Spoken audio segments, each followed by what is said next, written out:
ሜርሲ አባቷ ይቅርታ ብላ ብዙም ብትለምነውም ነገር ግን በስልክ ስታወራ በድጋሚ ስህተት ያገኝባታል። እሷ ግን በሆነ ነገር ቤተሰቦቿን ይጎዱብኛል ብላ ወይም ወይዘሮ አጸደና ዘነቡ ሴራቸው አይታወቅም።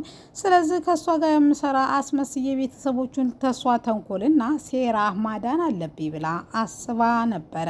ነገር ግን አቶ እስክንድር ስለሰማት ሁለተኛ እንደዚህ አይነት ነገር ስታደርጊ እንዳላይሽ ከቤት ለቀሽ አሁን እንድትወጭልኝ በማለት ይጠይቃታል። ሜርሲ ማናለኝና ነው አንተ ቤት የምወጣው በማለት ራሷን የማጥፋት ሙከራ አድርጋ ነበረ። ወይዘሮ ሀና ብዙ ከተጠራጠረች በኋላ ውስጧ ያለውን ጥርጣሬ ፈንቅሎ ለመጨረሻና ለመጀመሪያ ድረስ ለማስወገድ የኩኩሻን ጸጉር ናሙናና የራሷን ጸጉር ናሙና ወደ ካናዳ ላከች። አሰላሙ አለይኩም ወራህመቱላሂ ወበረካቱ። ውድና የተከበራችሁ የቻናላችን ቤተሰቦች እንዴት አደራችሁ? እንዴት ዋላችሁ?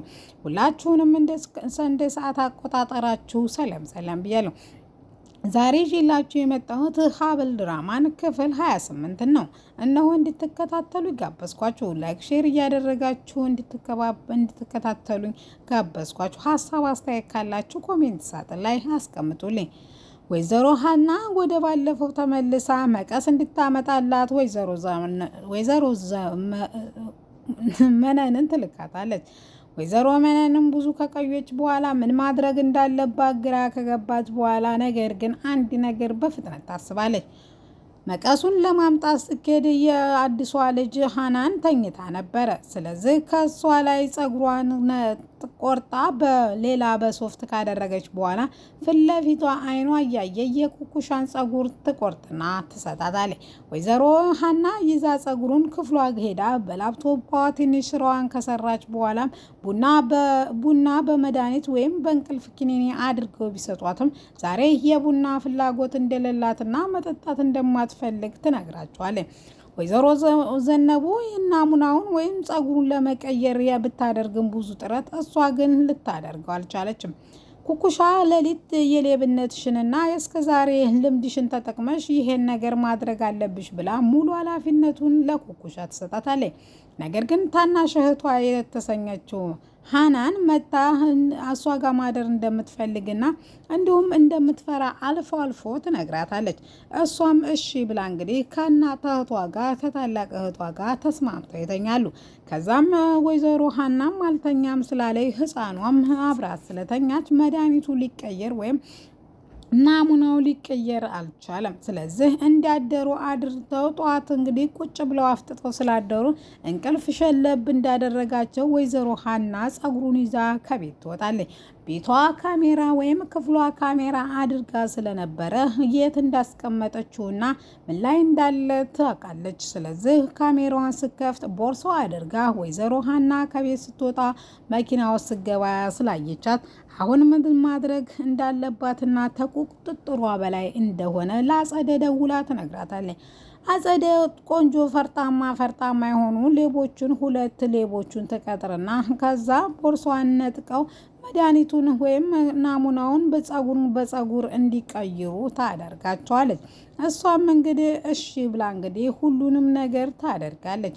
ያንንም ሆነ ይህንንም ካደረገች በኋላ እሷ ግን ቀጠሯ የመጀመሪያ የሀብል እግሯን መኪና አደጋ ከገጨቻት በኋላ ዛሬ ቀኗ ስለነበረ ለማስታወስ ያክል ወደ ቤታቸው ትሄዳለች። አቶ እስክንድር ሰላም ብሎ ቁጭ እንዲላት እንዳደረገችው በኋላ ነገር ግን ሜርሲ ቁርስ ሰርታ አባዬ ብላ ቁርስ ዛሬ እኔ ነኝ የሰራሁት ስትልም ነገር ግን ከዛ በፊት ይችን እንዴት ሜርሲን ታምኗታላችሁ? ማታ ለሽንቴ ስወጣ ተክስቷ ጋር አባዬ እንጂ ሌሎቹ ድራማችንን የሚሳካልን ይመስለናል ሁሉም አምነውኛን ስትል ታወራለች። ነገር ግን ለአዝራ ይሄ ነገር ውሸት ነው ቢልም ነገር ግን ሀብልም እኛ እኮ አምነንሽ ስንጠጋሽ እንደዚህ እንዴት ታረጊናለሽ በማለት ትመልስለታለች። አቶ እስክንድር ተንግዶ ወደ ሜርሲ የምትባል ልጅ እንደሌለችውና እንደሞተች እናት የድርሻ የምትሆን ደግሞ በውጭ እንደምንሰጥሽና ቃል ገብቶላ ከቤቱ ለቃ እንድትወጣ ያደርጋታል። እንግዲህ ብዙ ብትለፈልፍም ማንም ሰው ሊያምናት ስላልቻለ ምክንያቱም እኔ ይሄን ያደረኩት እናንተን ለመጠበቅ ነው ብትልም ነገር ግን አንቺ ይሄን አታደርጊም አንቺ ካጂ በማለት ከቤቱ እንድትወጣ ይሄን ምግብ እንኳን ሰው ውሻ እንዳይበላው በማለት አቶ እስክንድር ያስተላልፋል። ሜርሲ ብዙ ብትናገርም አለመታመኗና በቤተሰቦቿ ዘንድ ደግሞ ገለችነት በማድረጋቸው እጅጉን ይሰማትና እንግዲህ ወዳ እናቴም የለችም የሚወደኝ አባቴም የለም አክስቴም እንደዚህ አይነት ናት። እንግዲህ አንድ ወንድሜ ነበር እሱም ተንግዲህ ወዳ ቢሞትም አያምነኝም ምክንያቱም በእነሱ ዘንድ እኔ ሞቻለሁ ብላ ታመነች። በኋላ የመድኃኒቷን እንዳለ ከፍታ ሁሉንም ትወጣለች። ሀብል ግን ታቶ እስክንድር ጋር ብትቀመጥም ነገር ግን ውስጧ ምንም ሰላም ስላልተሰማ ልጅቷ አካሄዷ ምንም ተስፋ የሚያስቆርጥ ይመስላል። ሄጄ ቼክ ላድርጋ ስትል አቶ እስክንድርም አንተ እሷን ስለማታውቂያት እንጂ በጣም ራስ ወዳድ የሆነች ሴት ናት፣ ራሷን አታጠፋም ወይም ለማጥፋት ሙከራ አታደርግም ሜርሲ ቢላትም ለማንኛውም ቀስ እያልኩም ቢሆን አዝግሜ እግሯን ስለተሰበረች አይቻት መጣለሁ ትላለች። በሄደችበት ቅስፈት ግን መድኃኒቱን ወስዳ አረፋ እየደፈቀች ነበር ያገኘቻት። በቅስፈትም እየጮኸችም አቶ እስክንድር እንግዲህ አፋፍሰው ወይዘሮ ሀና መኪና ውስጥ አስገብተዋት ወደ ሐኪም ቤት ይሄዳሉ።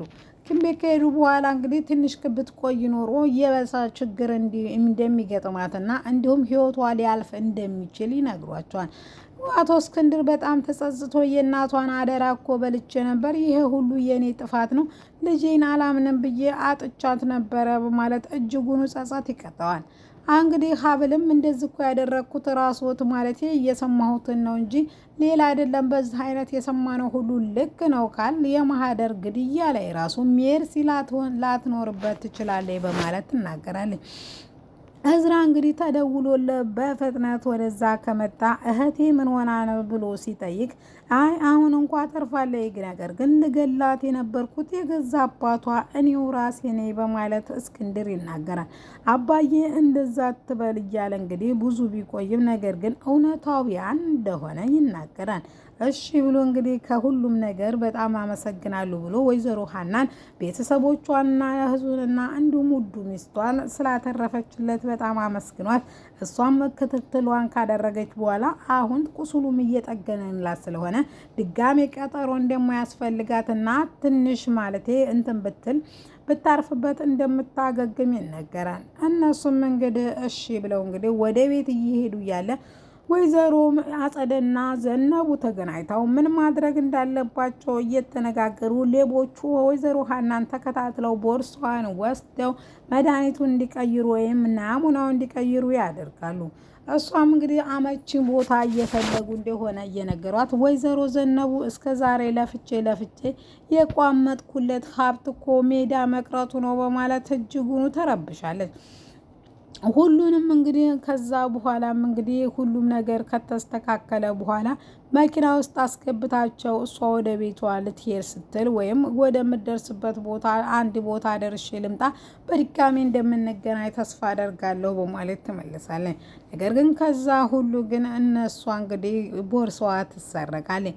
እዝራ የገባበት ለመግባት ቢሮጥም ነገር ግን በር ስር ተተለጠፈ በኋላ መድኃኒቱን ቀይሮ ወይም ናሙናውን ቀይሮ አንድ ሁለት ቦክስም ቢደርስበትም ሌባው ቦርሳውን ለመመለስ ወስኖ ይመልስላታል።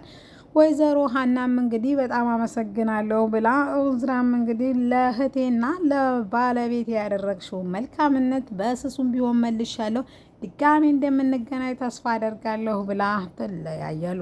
እሷም ወደዛ እየሄደች እንግዲህ ትንሿ እህቷ እንግዲህ እንትና እያለቀሰች የእናትነትን ፍቅር የማላቀው የቤተሰብን ፍቅር የቤተሰብ ፍቅር ሰጣችሁ፣ በህይወቴ ካገኘኋቸው መልካምና ጥሩ ሰዎች አንቺና እናትሽ ናቸው በማለት ለታናሽ እህቷ ትናገራለች።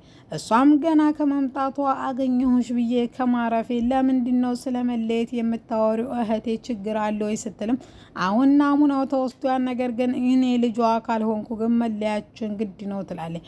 ወይዘሮ ሀና ግን ብዙ ነገር አስባ ለመተው እንኳ ብትሞክር ለኩኩሿ ብላ የዘነቡ የገንዘብ አወዳደድና ገንዘብ ለትንሹም ለትልቁም የምትጠይቅባትና እንዲሁም ከልጇ ጋር ደግሞ ድሮ የተወራው ታሪክና በፍቅርና እንዲሁም እሷን ለማሳደግ አሻሮ እየቆላችና ልብስ እያሳጠበች ያሳደገቻት የእናት ልጅ አትመስልም በማለት ሀና ደምድማለች። ዛሬ እንግዲህ ምንም ቢሆንም እንግዲህ ሁሉም ነገር በዚህ ሜርሲም ወደ ቤቷ ገብታ እሷም እንግዲህ ውጤቱ እንደተቀየረ ከህፃን ልጇና ወይዘሮ ሀና ጸጉራቸው ናሙና ወደ ካናዳ ሊመረመር ሄደዋል።